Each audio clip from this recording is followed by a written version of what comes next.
Bonjour et bienvenue dans notre atelier en ligne, l'apprentissage de la lecture au primaire. Vous avez choisi de vous inscrire à cet atelier sans doute parce que vous avez un enfant d'âge scolaire. Peut-être de maternelle, sinon de 3e année ou de 6e année même. Chose certaine, c'est que vous avez besoin de comprendre comment l'apprentissage de la lecture se passe et également comment aider votre enfant qui éprouve peut-être des difficultés en lecture. Alors, dans cet atelier, nous allons voir les habiletés précoces à développer chez l'enfant en lecture, habiletés qui, d'ailleurs, seront un bon indicateur de la réussite scolaire de l'enfant. Ensuite, nous allons avoir une vue d'ensemble de l'apprentissage de la lecture au primaire et la progression des apprentissages d'un cycle à l'autre. Aussi, nous discuterons des stratégies à travailler avec votre enfant en lecture. On vous révélera les stratégies clés à adopter pour mieux aider votre enfant dans son apprentissage de la lecture. Nous discuterons également des types de livres à choisir pour stimuler votre enfant selon son niveau scolaire. Finalement, nous verrons quoi faire si les difficultés de votre enfant persistent.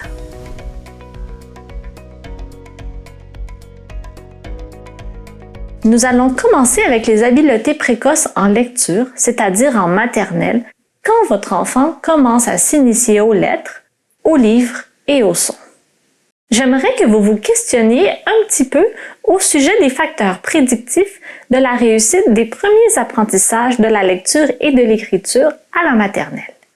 Est-ce que vous avez une idée de ce qu'il est nécessaire de développer et de travailler à la maison?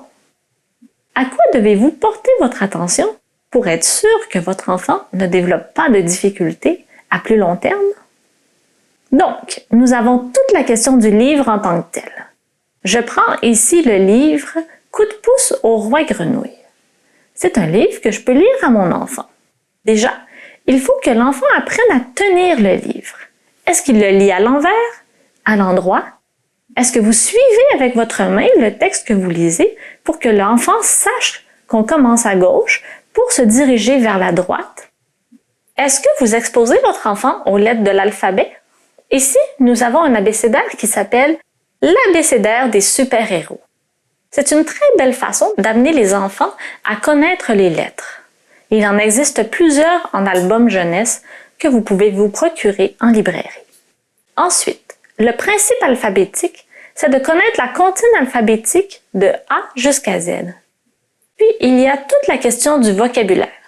Il faut s'assurer que votre enfant comprenne bien ce que vous lui communiquez dans la vie de tous les jours.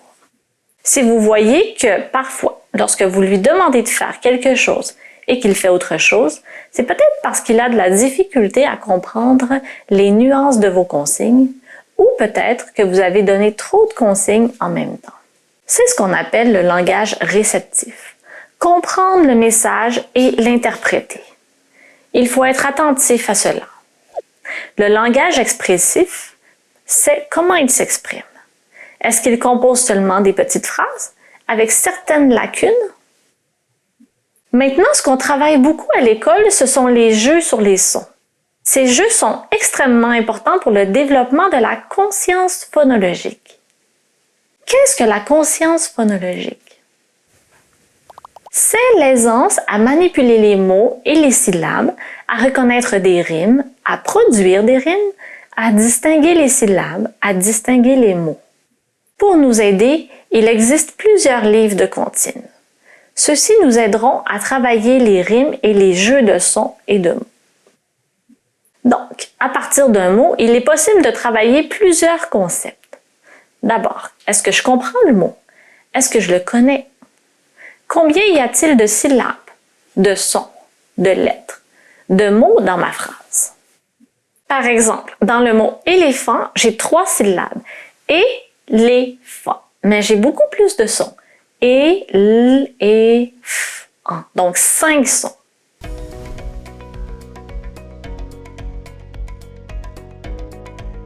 Nous allons maintenant aborder la lecture à l'école afin d'avoir une vue d'ensemble de la première à la 6e année, du CP au CM2.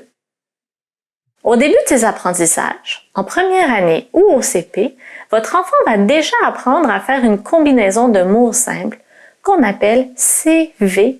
C pour consonne et V pour voyelle. Des syllabes simples, ce sont des syllabes composées d'une consonne et d'une voyelle. Par exemple, ça. Si je dis salade, on peut voir qu'il y a plusieurs syllabes simples à l'intérieur du mot. Votre enfant doit apprendre à lire ce type de mots. Il doit aussi apprendre à lire les mots fréquents, qui sont des mots qu'on retrouve très souvent. En deuxième année, en CE1, l'enfant travaillera les sons composés de 3 lettres et les sons complexes, comme EIN, AIN, OUIN, OUI. Il lira des textes avec des phrases simples, mais aussi avec des phrases complexes comportant 2 verbes. À la fin de l'année, on s'attend à ce que le décodage soit acquis et que l'enfant apprenne à travailler sa fluidité. On veut que ce soit suffisamment fluide pour qu'il soit capable d'accéder au sens de ce qu'il lit sans entrave. En 3e et 4e année, donc en CE2 et CM1, la densité des textes va augmenter et le contenu va se complexifier davantage. On va demander aux enfants de travailler des stratégies de compréhension pour être capable d'identifier les idées importantes, les idées principales ainsi que les sous-aspects dans un texte. Enfin, en 5e et 6e année, au CM2 et en 6e, les professeurs vont s'attendre à ce que les élèves utilisent les stratégies de lecture de façon autonome dans des textes qui sont travaillés autant en français que dans d'autres matières. Globalement, en 1re et 2e année, l'enfant est un lecteur débutant. En 3e et 4e année, il est un lecteur en transition et à partir de la 5e année, il est un lecteur confirmé. Savez-vous quelle méthode d'apprentissage de la lecture l'enseignant de votre enfant priorise-t-il? La méthode traditionnelle est centrée sur le décodage par l'assemblage des phonèmes et des syllabes. Il s'agit de la méthode syllabique. Aujourd'hui, la plupart des enseignants adoptent une méthode mixte, c'est-à-dire qu'ils travaillent à partir de la méthode syllabique, mais ils incluent également la méthode par globalisation. Connaissez-vous les fameux mots étiquettes? Ceux-ci sont enseignés dans le but que l'enfant reconnaisse rapidement les mots courants plutôt que de les décoder par assemblage de phonèmes.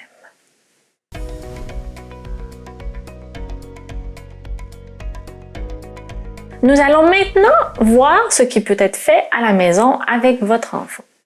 Nous allons débuter avec les stratégies de lecture à travailler avec lui. Les stratégies de lecture se divisent en 3 parties. Les stratégies à mettre en pratique avant la lecture, pendant la lecture et après la lecture. Avant la lecture, vous allez regarder le livre avec votre enfant, tourner les pages, regarder les illustrations. Vous allez discuter avec votre enfant et émettre des hypothèses sur ce que le livre racontera, que ce soit une histoire ou un documentaire. Ensuite, en feuilletant le livre, vous allez lui demander ce qu'il comprend à partir des illustrations. C'est aussi important de déterminer quel est l'intérêt de votre enfant vis-à-vis le texte que vous allez lire. On détermine une intention de lecture en se demandant « Qu'est-ce qui m'intéresse personnellement ?» Par exemple, est-ce que c'est le personnage? Est-ce que c'est l'aspect historique du livre? Ensuite, pendant la lecture, si votre enfant a tendance à ne pas respecter la ponctuation, vous l'amenez à chercher les points dans le texte. C'est surtout pour les enfants plus jeunes. À la fin des phrases, on peut donner comme truc de prendre une inspiration et une expiration avant de continuer la prochaine phrase. C'est aussi important de se faire des images mentales.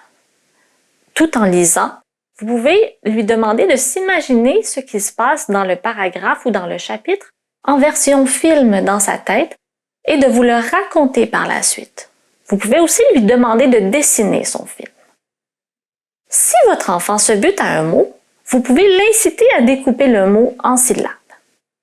S'il ne comprend pas ce mot, il peut s'appuyer sur ce qui entoure le mot sans s'attarder au mot lui-même. On peut aussi exploiter les images qui entourent le paragraphe, mais également on peut essayer de trouver un petit mot dans un grand mot. Après toutes ces stratégies, on demande à l'enfant sa définition du mot et bien souvent, celle-ci se rapproche de la véritable définition. Il est aussi judicieux de poser des questions à votre enfant pendant la lecture pour s'assurer que la compréhension est sur la bonne voie. On peut aussi demander à l'enfant de souligner des mots pour faire de la lecture active. Encouragez votre enfant à utiliser un surligneur et à faire une lecture active dans les textes donnés en devoir. Pour les textes narratifs, on fait appel à la stratégie PLAT de lecture pour bien comprendre un texte. Ainsi, on surligne les personnages et leurs caractéristiques, les indices de lieu, les actions essentielles, les indices de temps. Pour les textes descriptifs, on surligne les informations nouvelles, intéressantes et surprenantes. Ensuite, après la lecture, vous allez poser une série de questions pour vous assurer de la compréhension de votre enfant.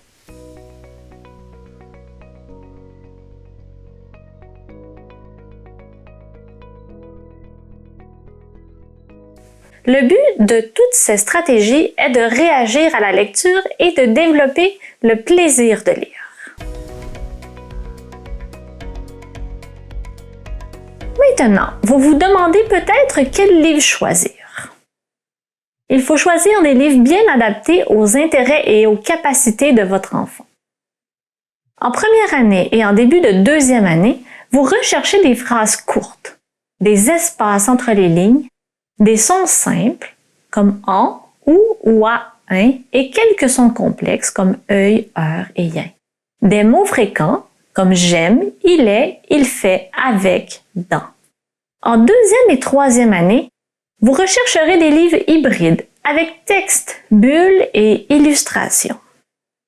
De la quatrième à la sixième année, selon les habiletés de votre enfant, vous rechercherez des livres hybrides avec plus de texte, des livres dont vous êtes le héros et des collections populaires.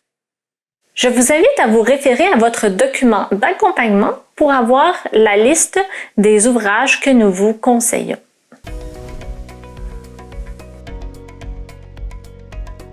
Si les difficultés de votre enfant persistent, malgré qu'il ait été suivi en orthopédagogie durant au moins 6 mois, n'hésitez pas à consulter un professionnel comme le neuropsychologue ou l'orthophoniste afin d'effectuer une évaluation plus poussée.